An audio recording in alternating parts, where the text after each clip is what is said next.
Labani. Usiku ule ulipoingia tena juu ya kijiji cha mlimani, anga halikuwa na nyota hata moja.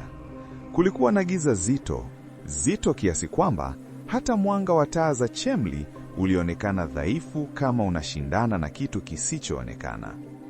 Laban hakuwa amelala. Alikuwa amekaa kitandani kwake, mgongo wake ukiegemea ukuta wa udongo uliopasuka kwa umri. Mkoba wa kakoso ulikuwa umewekwa mbele yake. Lakini safari hii haukuwa kimya. Ulikuwa unatoa pumzi. Sauti ya chini, ya kuvuta na kutoa hewa, kama kifua cha kiumbe kinachopumua gizani. Macho ya Laban yalikuwa mekundu hafifu, yakimetameta ndani ya chumba kile kidogo. Hakutambua ni lini alipoanza kuzoea mwanga wa giza. Hakutambua ni lini alipoacha kuogopa sauti ile iliyokuwa ikimwita kwa jina lake kila usiku. Laban. Sauti ile haikutoka nje ya nyumba, haikutoka dirishani. Ilitoka ndani yake, ndani ya damu yake, ndani ya mifuka yake.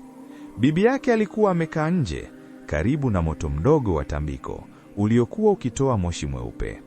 Mikononi mwake alishika hirizi za kale, midomo yake ikitamka maneno ya kinga ambayo halikuwa hajayatamka kwa miaka mingi. Alijua muda ulikuwa umefika. Laana aliyoficha kwa miaka mingi ilikuwa imepata mwenyeji. Ndani ya chumba, mkoba ukaanza kutikisika polepole. Ardhi ilitoa mtikisiko hafifu. Vumbi likaanza kuinuka sakafuni kama pumzi ya ardhi.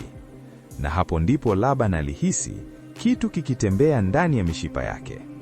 Joto kali lilipanda kutoka tumboni hadi kifuani. Mapigo ya moyo wake yakaanza kwenda kwa kasi isiyo ya kawaida. Alisimama, na kwa mara ya kwanza hakuhisi woga. Alihisi nguvu, lakini nguvu hiyo haikuwa yake. Mwanga mwekundu ulianza kutoka kwenye mikunjo ya mkoba, ukizunguka chumba kama ukungu wa damu. Ukuta wa udongo ulitoa nyufa ndogo ndogo. Paa likaanza kutoa sauti ya kukwaruza, kama kitu kizito kinatembea juu yake. Kivuli kikubwa kikaanza kujitokeza juu ya paa. Na safari hii hakikuwa kivuli tu. Kilikuwa umbo la mzee mrefu, mwembamba, macho yake king'aa kama makaa ya moto. Roho ya mzee Kakoso ilikuwa imesimama juu ya nyumba yake mwenyewe. Lakini sasa hakuwa mwili wa nyama. Alikuwa kitu kati ya upepo na moshi. Na macho yake yalikuwa yameelekezwa moja kwa moja kwa Laban. Ndani ya chumba, Laban aliinua mkoba taratibu. Hakujua kwa nini, lakini mikono yake ilifuata amri isiyoonekana. Sauti ile ilimnongoneza tena, "Fungua njia." Na hapo ndipo kumbukumbu zisizokuwa zake zilianza kuingia akilini mwake. Aliona mti mkubwa wa zamani katikati ya kijiji. Aliona duara la watu waliopiga magoti. Aliona damu ikimwagwa ardhini. Aliona mzee Kakoso akiahidi kuwa nguvu zake hazitakufa hata mwili wake ukifa. Ahadi ile haikuwahi kuvunjika. Ilikuwa imesubiri mrithi. Na mrithi huyo alikuwa ameketi sasa ndani ya chumba cha udongo, akishika kifungo cha roho ya giza. Nje, radi zilipiga kwa nguvu bila mvua. Ardhi ilitetemeka zaidi. Bibi yake alipiga kelele ya onyonyi, lakini sauti yake ilimezwa na upepo. Ndani ya chumba, Laban alifumba macho, na alikoyafungua tena, hakukuwa na hofu ndani yake. Kulikuwa na utulivu wa ajabu. Utulivu wa mtu aliyekubali hatima yake. Na hapo ndipo kivuli kilishuka juu ya paa. Kikapita ukutani kama moshi. Kikasimama mbele yake. Kwa mara ya kwanza, Laban na roho ya mzee Kakoso walitazamana uso kwa uso. Na hakuna hata mmoja aliyesema neno. Lakini kijiji kizima kilihisi kitu kilikuwa kimebadilika. Mbwa walianza kulia kwa pamoja. Watoto wakaanza kuota ndoto mbaya. Miti ilianza kutikisika bila upepo. Kwa sababu usiku ule, kifungo kilikuwa kinakaribia kufunguliwa kabisa. Kivuli kiliposimama mbele ya Laban, muda ulionekana kusimama.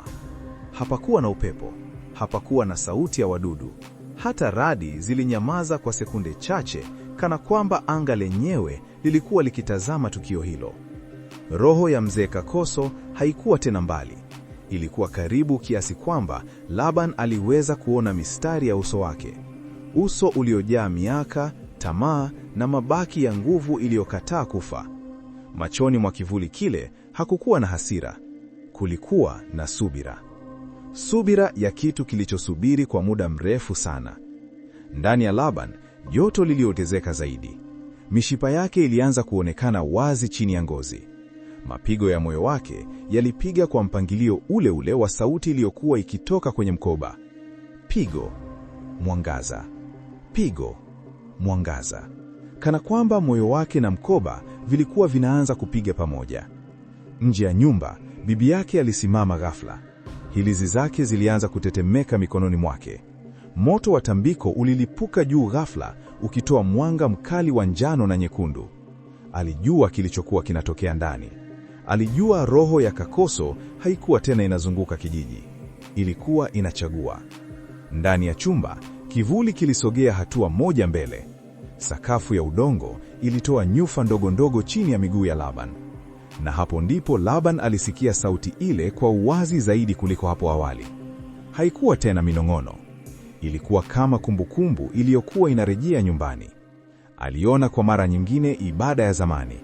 Aliona mti ule mkubwa, lakini safari hii alijiona mwenyewe ndani ya duara lile. Hakukuwa tena mtazamaji. Alikuwa sehemu ya ahadi. Mwanga wa mkoba ulilipuka zaidi, ukapanda juu ya dari, ukajaza chumba chote kwa ukungu mwekundu uliopuliza kama moshi mzito. Na ghafla, Laban alipiga magoti. Sio kwa hofu, bali kwa uzito wa nguvu iliyokuwa ikiingia ndani yake. Nje, upepo mkali ulianza kuvuma. Paa la nyumba lilitikisika, milango ya nyumba jirani ilianza kugonga kwa nguvu. Mbwa wakaanza kulia kwa hofu.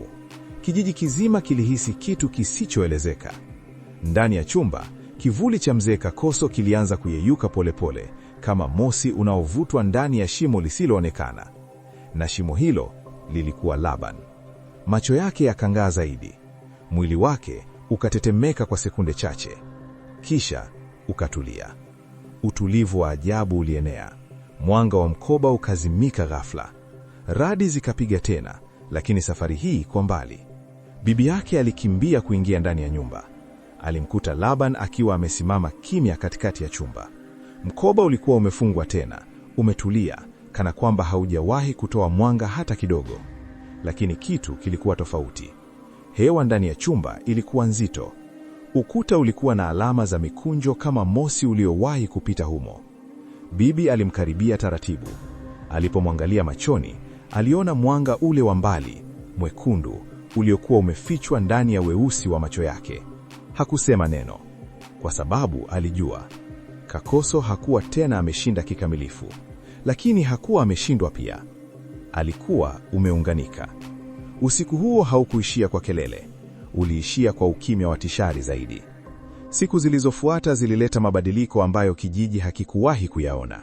Miti ilianza kukauka polepole bila sababu. Watu walianza kuota ndoto zinazofanana. Watoto walidai kumwona mzee mrefu akisimama mbali kwenye uwanja wa kijiji jioni. Na kila walipoteuka tena, hakukuwepo. Laban alianza kuwa kimya zaidi. Hasira zake zilikuja na kuondoka kama mawimbi. Wakati mwingine, alisimama nje ya nyumba akitazama upepo, kana kwamba anaona vitu ambavyo wengine hawawezi kuviona. Ndani yake kulikuwa na mapambano. Sauti ya Kakoso haikuwa tena nje, ilikuwa ndani ya mawazo yake. Lakini bado kulikuwa na sehemu ya Laban iliyokataa kukubali kikamilifu. Na sehemu hiyo ndogo ilikuwa hatari zaidi kuliko laana yenyewe. Kwa sababu haikuwa kila mwenye kubeba nguvu za giza lazima awe mtumwa wake. Lakini kila nguvu ina bei, na bei hiyo ilikuwa inaanza kuhesabiwa. Usiku mmoja, akiwa peke yake nje ya nyumba, Laban aliinua mkono wake. Upepo ulisimama ghafla, majani yaliganda katikati ya kutikisika. Kwa sekunde chache, kijiji kizima kilionekana kama picha iliyosimamishwa. Kisha, kila kitu kilirudi kawaida. Laban aliangalia mikono yake kwa mashangao. Hakutabasamu, hakufurahi. Kwa sababu, sasa alijua ukweli. Mkoba haukuwa tena kifungo tu. Ulikuwa mlango. Na mlango huo ulikuwa umefunguliwa nusu. Lakini swali moja lilianza kumtisha zaidi kuliko roho ya Kakoso yenyewe. Ikiwa nguvu hizo zinaishi ndani yake, je, ataweza kuzidhibiti? Au siku moja kijiji cha mlimani kitaamka na kugundua kwamba kilichokuwa kinakiogopesha hakikuwa tena kivuli juu ya paa, bali kijana aliyekuwa kiishi katikati ya wao. Na hapo ndipo hadithi ilipoingia katika giza jipya zaidi, kwa sababu umwanganiko ulikuwa umeanza, lakini vita halisi ilikuwa bado haijapiganwa.